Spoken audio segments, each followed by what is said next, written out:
The lights are coming on like at any point. You'll be able to see me. Hey, it is good to be together. If you are watching us on our live stream, thanks for joining us in that way. And my mom's out of town, so if you're watching, Mom, happy Mother's Day.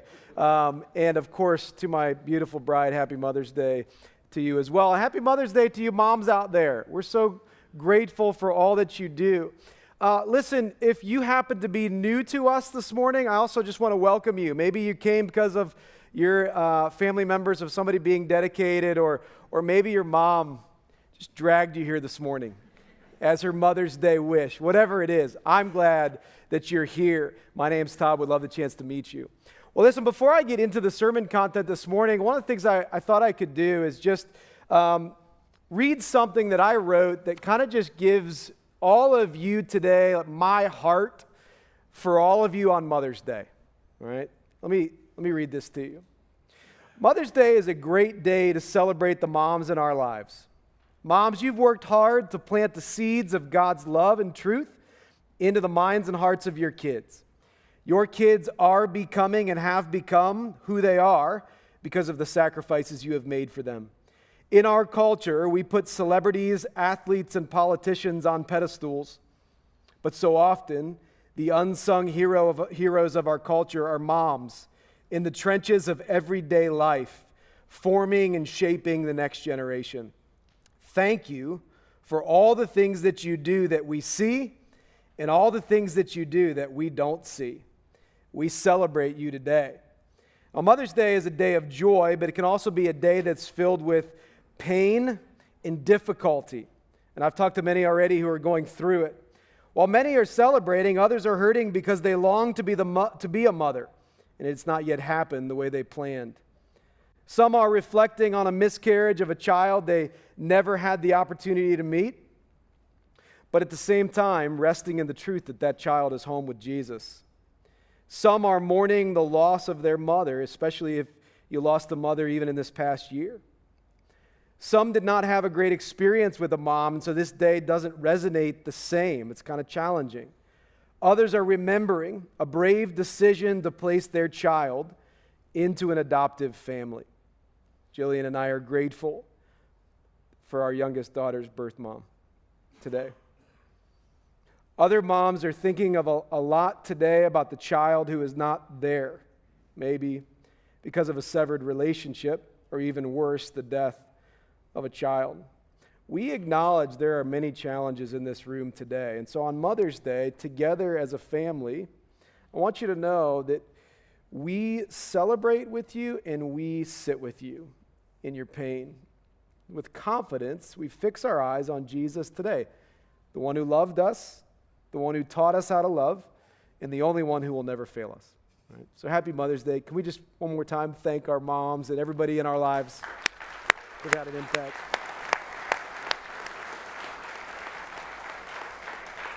All right. Well, listen, we are going to shift now into the third week of a mini sermon series that we're doing here at Silver Creek. And if you are new to us, you're kind of coming in at the end of the series. But the cool thing is you get a little bit of a picture into the vision of our church, because this sermon series is really a big part of the vision of Silver Creek Church. And listen, at Silver Creek Church, there are two ways that you can find out about Jesus. The first way is you can just come here on a Sunday to one of our services and you can hear about Jesus. But the reality is that there are people in your life, in your neighborhoods, who, you invite them to church, they're not super interested in joining you yet. That's a big leap to come to church. And so the second way they can find out about Jesus is if you take Jesus from here out to them. If you take them home with you, to your house, to your street, to your neighborhood, starting with the people right next door. It's really the heartbeat of our church, and our mission here is that we wouldn't be the kind of church that just gets people here, but that sends people out to be on mission wherever they go, especially in their neighborhoods. Now, last week I told you that if somebody would ask you where Silver Creek Church is, you would probably give them the address or a map like this, 252 North Chillicothe, right across from the golf course or whatever, however you want to say it. But what I told you last week is that what I think is more appropriate if somebody asked you where Silver Creek Church is, it wouldn't be that, it'd be this. This is Silver Creek Church, because this place is just a building we come on Sundays or sometimes throughout the week, but the majority of us spend the majority of our time in our homes, out there, on our streets, in our neighborhoods. And so the heartbeat of this series is, listen, you have been put in the place that you live, not just because it's a nice neighborhood with a nice home, but we believe it's God ordained that this is where you live for the purpose of being on mission and sharing Christ with the people that live right in your close proximity, starting right next door. All right, that's really the series. That's a heartbeat of the vision of this church. So today, what I want to do, what I hope you leave with, is some really practical things.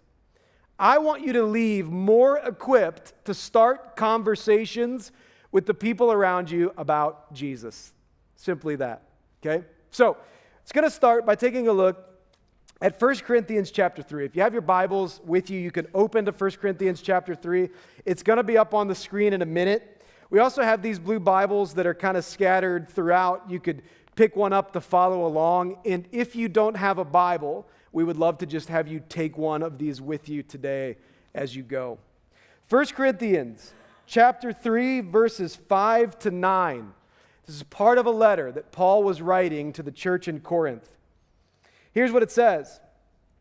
What then is Apollos? Apollos is a church leader. What is Paul? Servants through whom you believed, as the Lord assigned to each. I planted, Apollos watered, but God gave the growth. So neither he who plants nor he who waters is anything, but only God who gives the growth. He who plants and he who waters are one, and each will receive his wages according to his labor. For we are God's fellow workers. You are God's field, God's building. All right, that's the passage we're in. And I want to ask 3 questions today as it relates to this passage and as it relates to sharing Christ with your neighbors and the people around you. Here they are. Number 1, what is your job? Number 2, what is God's job? And number 3, how do you plant seeds? What's your job? What's God's job? And then how do you plant seeds? So, first, what is your job? Okay. There's a lot that I could say about the passage I just read, but this is going to be a super simple sermon today.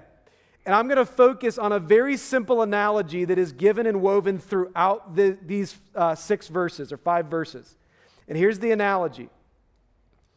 That if you are going to share Jesus with someone, you've got to look at it like a farmer grows crops or a gardener grows plants or vegetables or whatever.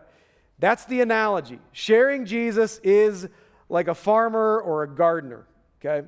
Now, how many farmers, gardeners do we have out there that are big into this? Anybody? Just a few. Not a lot. Yeah, don't be afraid. Don't be afraid to raise your hand. Like, be confident. Now, is there, you're like afraid I'm going to call on you. Now, anybody in here that's like just super bad at gardening? Like, you can't keep anything alive. There's more of those people. I can't believe we've trusted some of these people with kids over here and they can't keep plants alive. Now, so listen, this is what we're going to focus on right now. Here's the analogy, verse 9. For we are God's fellow workers, you are God's field. You're God's fellow workers, you are God's field, God's building. But we're going to ignore the building part for a second and just focus on the field. This is what Paul is saying.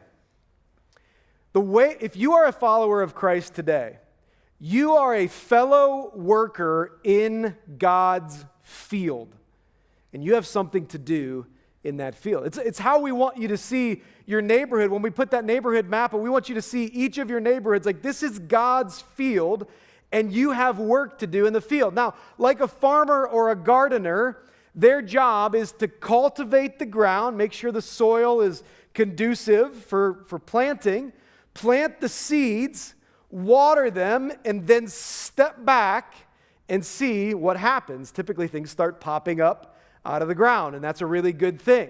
That's the job of the farmer or the gardener. Now, what Paul is saying here is something about your job and my job as followers of Jesus, that we have work to do. And the work to do is that we would plant seeds, right? we can't do everything, but we need to plant seed. There's two words that I want to focus on. The first word is cultivate. The second word is plant. We've got to cultivate and we've got to plant. If you're a farmer or gardener, you know that the soil must be cultivated in order for it to be ready for the seed to actually take root in the soil. So when it comes to sharing your faith in Christ, you've got to also cultivate before you plant. And here's what I mean by that. Cultivating means you've got to build relationship with the people around you. That's why we spent the last 2 weeks saying, hey, be a good neighbor. Be a neighbor who loves people, who finds out the needs that they have and helps to meet those needs, who finds out how you can serve your neighbors and just do things for them. Just be a good neighbor. Sometimes non-Christians do better at this than Christians because we overthink it. Just love them well, and by doing so, you cultivate relationship with those people. Now, at some point, and by the way, this is why I don't really think street evangelism is best. I think it's possible that it works, but it's not best. Because if you've ever been on a street and somebody's holding up a sign like, you need Jesus, and you walk by, you're just like, okay. If somebody doesn't know Jesus, that's not super compelling. And one of the reasons why is because they don't know that. You don't know that person. You're like, I don't know who this guy is shouting at me right now. And it's the old adage, like you don't care what people know until you know that they care. That's why we need to cultivate. But at some point, this is the big thing for today, at some point you have to plant seeds. Sometimes we can be so busy cultivating relationship that we never actually plant the seeds of the gospel into somebody's life. Francis of Assisi said this, preach the gospel at all times, and if necessary, use words. That's a good quote because we should be living out the gospel. But I will tell you, Francis of Assisi, as smart as he is, probably smarter than me, but it is necessary to use words. It is. At times, you have to begin to share with them the gospel that has changed your life, the story of this book. Because when you do, then they will know how you've been changed and why you've been changed. So what I want to do is share with you a simple way that you could share the gospel. If you get to this place where you've cultivated relationship and you're ready to actually share, this is it. This is a graphic. If you've been around here a while, you've heard me say this. But this is the gospel in 4 acts, or the welcome home gospel. And here's the way that I would say it. Act 1. And you can, by the way, with somebody, you could literally draw 4 houses and write it in. It's very simple. Act 1, you were made for home. God created you in His image, Genesis 1, for a relationship with Him. That means you were made for a relationship with God. That is your home. Anything outside of that home will not bring you the life that you were made for. You were made for home. Act 2 is leaving home. Genesis 3. Right? Just like Adam and Eve decided they didn't trust God's way anymore, they wanted to do things their way, so they intentionally left the home they were created for. And every one of us was born into a world and a life where we have all intentionally and willfully left the home that God created us for. We've all said, sorry, God, doing it my way. I think I'm going to explore life on my own without you. It's called sin, and it separates us from the God who created us. And although we were made for home, we have left that home. All right, that's Act 2. So Act 1, made for home. Act 2, leaving home. Act 3 is the way back home. That no matter how far you have gone away from the home you were created for, the great news of this book is that God has never stopped loving you and never stopped pursuing you. And we see that most clearly through what He did with His Son Jesus, that He sent Him down to this earth to live in our place, to die in our place, to be the payment for our sin.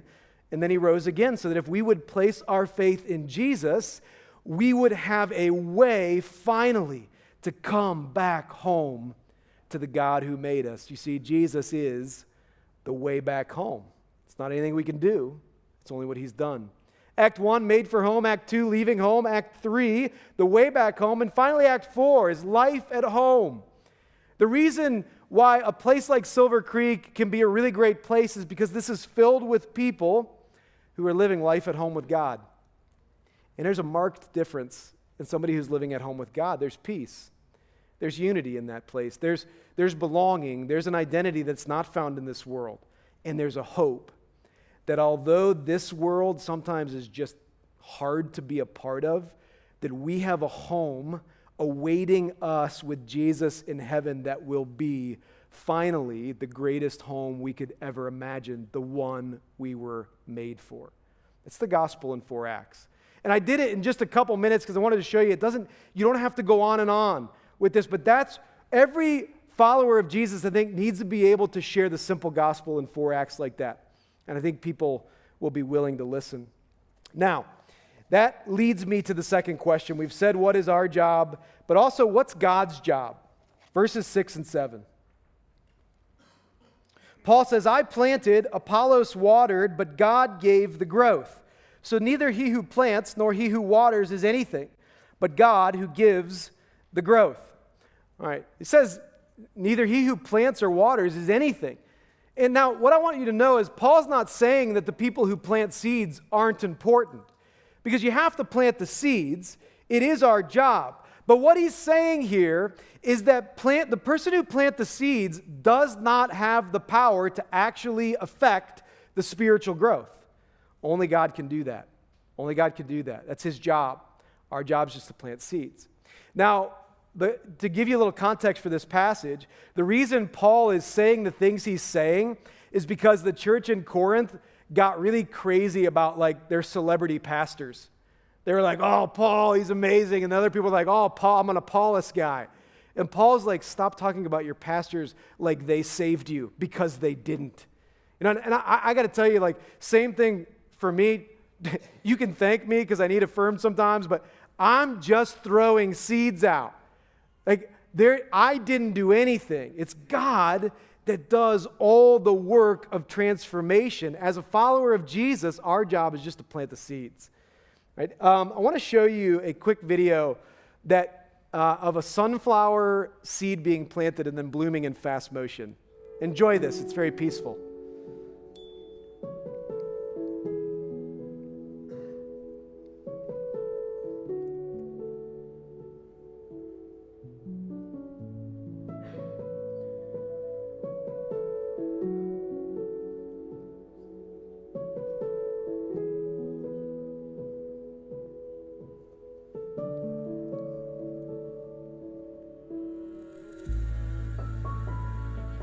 My daughter would say that's so satisfying.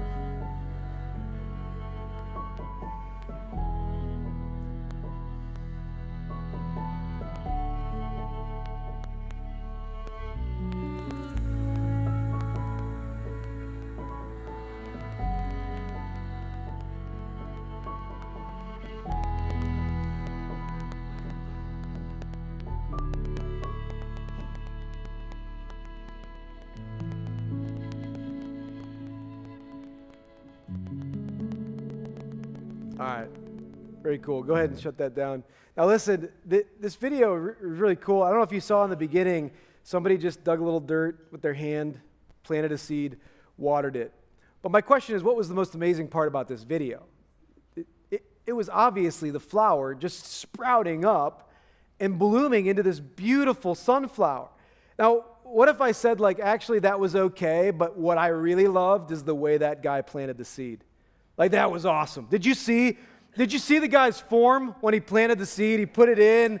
Man, he had the fundamentals of seed planting down. Nobody says that, right? You don't even see the person's face who planted the seed, because that's not what's amazing about this video. What's amazing is that this little seed sprouted into this beautiful sunflower. I almost said butterfly. Into this beautiful, that would be really amazing. Into this beautiful sunflower. And what this does is it tells you a little bit more about what it's like to be us and to be God in the process of sharing Christ, right? We've got work to do. We need to share, but it is God's work that has the power to transform anybody. And so we need to just be planting the seeds, watering the seeds, talking to people. But God does the rest. Now, an example of that is this. Just a few minutes ago, I had the gospel in 4 acts up on the screen, and I walked through the gospel. Some of you are very familiar with what I just walked through, but others of you may be here today, and that's a newer thing. And what you heard, you're like, wow, that makes a lot of sense. And maybe if in your heart or in your mind, you felt like, yeah, I have left home. Like I've been running away from the home I was created for. And there is a way back home. I would love to come back home to God. If that's going on in your mind and in your heart, that's not me. I didn't do that. I threw a seed out, and what's happening is that seed is beginning to germinate and sprout inside of your mind and heart. Don't ignore that, because that's God's work and what He is doing. And we can talk more if you want to know more about that, but don't ignore that's what God does. That leads me to the last question, which is, before I get there, real quick, it's Mother's Day, and we dedicated babies. And I know some of you moms, especially if you have kids that are grown right now, one of the hard things is that you've been planting the seeds of the gospel a lot, and you're not seeing the growth yet. You're not seeing the change, and that's super hard. I've walked with some of you through, I've prayed for some of you in that, and I want to say, just keep going, because the interesting thing is it's not your job, like we just said, to make it grow. It's just your job to plant the seeds. Now, I know it's hard because it's out of our control, but it also should be freeing. Moms, that part of why we dedicate kids is we're just saying, hey, your commitment, parents, is just to plant seeds. That's your commitment. Keep watering them. God does the rest. Leads me to my last question, which is, how do you plant seeds? Like I said in the beginning, I wanted this sermon to be practical. I wanted you to leave with being more equipped to start conversations with people about Jesus. And so, in order to do that, you have to cultivate relationships and you have to plant seeds. And I want to tell you how you can plant seeds, but it does start with cultivating relationship. If you don't know the person and they don't know you, they're not going to care about what you say. So get to know them. And after you get to know them, you will actually have a better idea on how you would approach them with the gospel. So what I'm going to do as we close, I'm going to give you 4 different groups of people that you may run into in your neighborhoods or out there in the world, and how I would suggest you approach a conversation with them about Jesus when they're ready. And it's different things than we normally do here, so hopefully this is helpful. First is this. First group of people is people from other religions, all right? Other big religions, and even ones that we run into still around this area. But you have Hinduism, you've got Buddhism, you've got Islam, you've got Judaism, in addition to Christianity. And if you run into somebody who has, one of those other beliefs, this is how you would approach him. First, I think you want to get to know what their religion is all about. Ask lots of questions. Because you don't want to be the guy or the girl who's like, I just want you to know about mine, but I have nothing. I don't want you to tell me anything about yours. That's not very loving. Find out about it. But then what you can do is ask a couple questions, and I've got questions up here. First of all, what is the end goal of your religion? Is it to get to heaven? Is it to get to God? What's the end goal? And then how is it possible, according to your religion, to get there, to that point? Those are good questions to ask. Now, most likely, what you're going to hear back is a list of things that they think you've got to do in order to attain whatever the goal is for that religion. The 5 pillars of Islam. Could be the path to enlightenment for Buddhists, right? Or the Old Testament law for Judaism. And they're going to tell you some of that. Now, another question that you could ask as a follow-up is, okay, so how do you know in the end if you've done enough? Like, how do you know if you've checked off all the things? Is it a letter grade? Is it on a scale? Is it like 90%? What's the dividing line? Because that's a hard thing to know. And don't ask it in a snarky way, just ask it in a curious way, because they may have an answer that you're not expecting. Now, the last question you could ask is this: do you mind if I share with you how Christianity would answer those same questions? And then it gives you a chance to say, hey, what we believe in Christianity is that actually there's nothing that you can do to get to God. That heaven is the goal, but you can't do it on your own. That's why we trust not in ourselves, but in the sacrifice of Jesus, who laid down his life. That's why it says in Romans 6:23, for the wages of sin is death, but the free gift of God is eternal life in Jesus Christ our Lord. It's a gift, all right? Second group of people, we're going to keep moving through this, is cultural Christians. I think this is a bigger group of people that you may run into. What I mean by cultural Christians is there are a lot of people who would be taking a survey and would actually check the box Christian, and it could have more to do with being a cultural Christian, like maybe they grew up and their parents took them to church, or their parents went to church and would have called themselves Christians. Therefore, you almost see it like an ethnicity, like I'm Christian because my parents were Christian, or it could even be like a political affiliation type thing. All right, but they may not understand truly what a Christian is. It might just be by default, like we live in an area where there are a lot of Christians, so yeah, I guess I'm a Christian. All right, so if that's kind of where they're at, there's a couple questions you could ask. If you were to die today on a scale of 1 to 10, how likely are you to get into heaven? If God asked you why he should let you into heaven, what would you say? You've heard these questions before. I didn't make them up. And if a lot of times they will say this, I don't know. I don't know if I would be, but I would like to think that the good outweighs the bad. Like if I'm being weighed out, I think I've done a little more good than I've done bad. And so I guess that's why I would be in heaven. And at that point, it gives you an opportunity to say, can I share with you a little bit more about what I believe? That actually what I believe is that, on the scale of good and bad, I fail every time. I think of Willy Wonka, that Veruca girl on the scale. She's like bad egg. Like that's all of us, right? We're a bad egg. We fail every time. The Bible says, Romans 3:23, for all have sinned and fall short of the glory of God. There's nothing we can do to get what God wants to give us.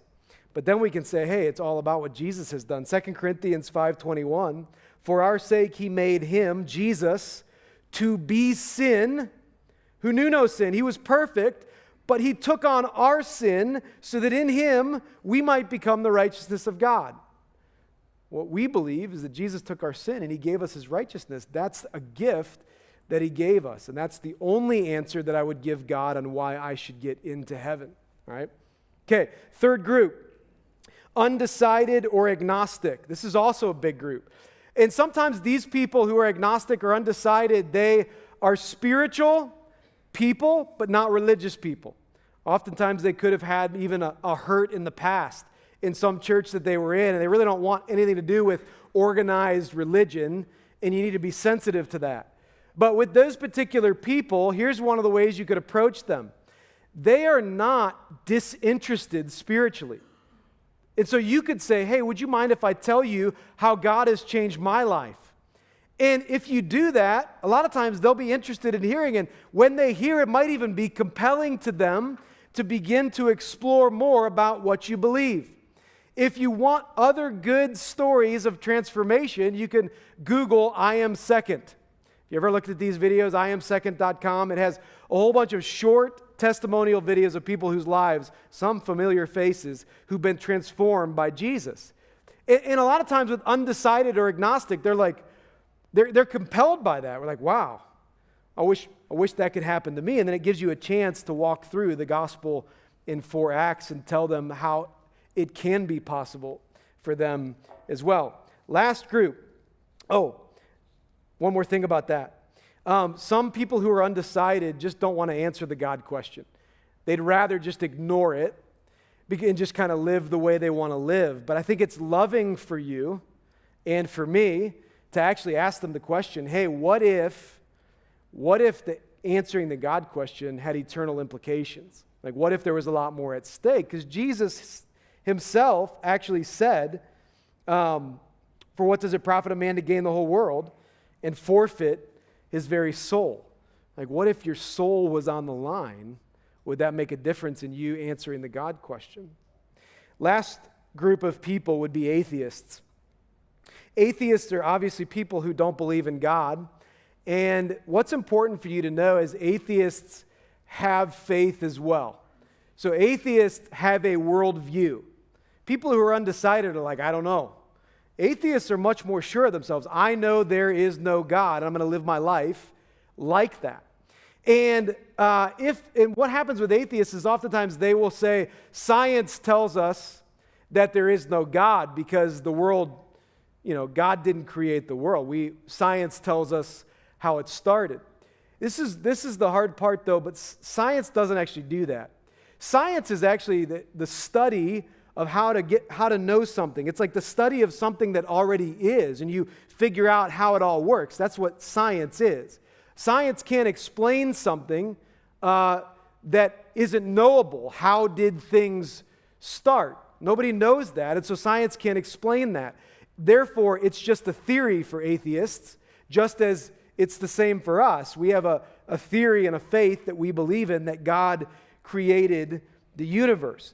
By the way, we both have to have faith, and sometimes I think atheists have to have more faith, because what they would say is that there was a cocktail of chemicals that all got together and exploded, and that's how the world began, and it exploded into existence, and then people evolved and all that. But that's what they would say. But I would say that's a big leap, to say that all of the complexities of our world came from random chance. So what you could ask them is this: do you think that being an atheist takes faith? And don't ask it snarky, just ask them. And if the right answer is it does, but if they do say that it takes faith, then you have some common ground with that person.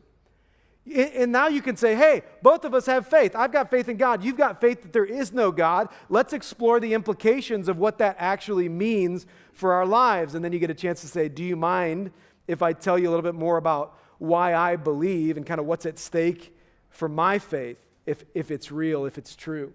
All right? So, listen, I want to close by saying this. I hope this was practical. All of the questions and the notes and stuff that I have are in our Silver Creek Church app, so you can go look at that if you need it, if it's helpful.